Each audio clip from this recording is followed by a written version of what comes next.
Hello my dear audience. বাংলাদেশে কাগুজে নোটের প্রথম প্রকাশ। স্বাধীনতার পরবর্তীতে বাংলাদেশের কাগজে নোটের প্রথম প্রকাশগুলো প্রথমত ১ টাকা ৪ই মার্চ ১৯৭২ সাল।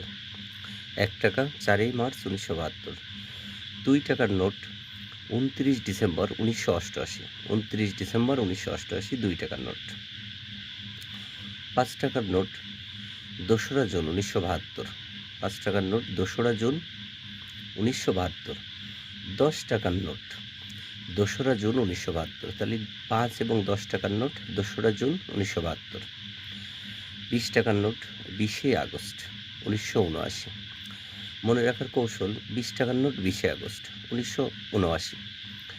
৪০ টাকার নোট ২১ ডিসেম্বর ২০১১ সাল। ২১ ডিসেম্বর ২০১১ সাল ৪০ টাকার নোট। এটি স্মারক মুদ্রা হিসেবে প্রথমত হয়, ছাড়া হয়, মানে ছাপানো হয়েছিল।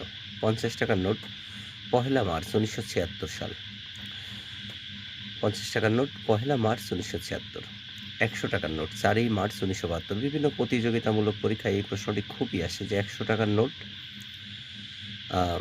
কবে তৈরি হয়েছিল? ৪ই মার্চ ১৯৭২ সাল। ২০০ টাকার নোট ১৮ই মার্চ ২০২০ সাল। ২০০ টাকার নোট ১৮ই মার্চ ২০২০ সাল। ৫০০ টাকার নোট ১৫ই ডিসেম্বর ১৯৭৬ সাল। ১৫ই ডিসেম্বর ১৯৭৬ সাল ৫০০ টাকার নোট। এবং এক্ষেত্রে ১৪ই ডিসেম্বর শহীদ বুদ্ধিজীবী দিবস, আর তার পরের দিন ১৫ই ডিসেম্বর ১৯৭৬ সাল। ১০০০ টাকার নোট ২৭শে অক্টোবর ২০০৮ সাল। ২৭শে অক্টোবর ২০০৮ সাল। ১০০০ টাকার নোট ২৭শে অক্টোবর ২০০৮ সাল।